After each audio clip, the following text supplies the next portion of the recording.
മോനെ നമ്മുടെ കുതിരയ്ക്ക് തീറ്റ കൊടുത്തോ മോനെ എന്ന് ചോദിച്ചാൽ മതി. പപ്പ ഞാൻ ഇപ്പൊ നമ്മള് ന്യൂ ഇയർ ആയിട്ട് ഇപ്പൊ എന്നാ പരിപാടി എന്ന് ചോദിക്കില്ലേ, അപ്പൊ പപ്പ പറയണം നമ്മുടെ മേബിളിന് തീറ്റ കൊടുത്തോ മോനെ എന്ന് ചോദിക്കും. ബാക്കി ഞാൻ പറഞ്ഞോളാം. അപ്പൊ ഇന്ന് ന്യൂ ഇയറാ. ന്യൂ ഇയർ ആയിട്ട് എന്നാ പരിപാടി? ഓ ഇത് ന്യൂ ഇയർ ആണല്ലേ? ആ ന്യൂ ഇയർ ആയിട്ട് നമുക്ക് നമ്മുടെ മോന്റെ റാഞ്ചിൽ നിന്ന് പോയെങ്കിലോ മോനെ. അതെ, ഹാപ്പി ന്യൂ ഇയർ ഗൈസ്. അപ്പൊ ഇന്ന് ന്യൂ ഇയർ ആണ്. നമുക്ക് ന്യൂ ഇയർ ആയിട്ട് എന്നാ പരിപാടി? നമുക്ക് ന്യൂ ഇയർ ആയിട്ട് നമ്മുടെ മേവിൽ ഒരു കുഞ്ഞിന് തീറ്റ കൊടുത്തോ മോനെ. അത് ഞാൻ പറഞ്ഞു പറയിപ്പിക്കണ പോലെ നമുക്ക് തീറ്റ കൊടുത്തില്ല മോനെ, നമുക്ക് തീറ്റ കൊടുക്കണം എന്ന് പറഞ്ഞാൽ മതി. അതിനാദ്യം കൊടുക്കും പാവം മേബിള്. എന്നാ മേബിള് പാവം മേബിള്.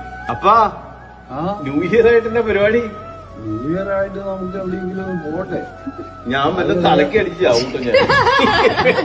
അപ്പൊ നമ്മുടെ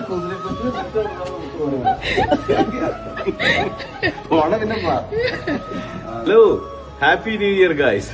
അപ്പാ ഇന്ന് ന്യൂ ഇയർ ആയിട്ടുണ്ടല്ലോ. അപ്പാ എന്നാ പരിപാടി? നമുക്ക് നമ്മുടെ കുതിരക്കുഞ്ഞിന് തീറ്റ കൊടുത്തോ മോനെ. അയ്യോ കൊടുത്തില്ല.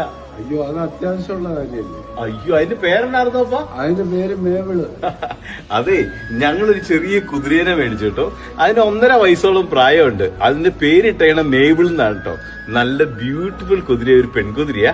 ഞങ്ങൾ അതിന്റെ പുറത്തൊക്കെ റൈഡ് ചെയ്യാന്നൊക്കെ വിചാരിച്ച് മേടിച്ചാണ്. അപ്പൊ കുതിരയും കുതിരയുടെ വിശേഷങ്ങളുമായിട്ട് ഞാൻ ഇപ്പൊ തന്നെ നിങ്ങളുടെ അടുത്തേക്ക് വരാം കേട്ടോ guys. Thank you. See in a second guys.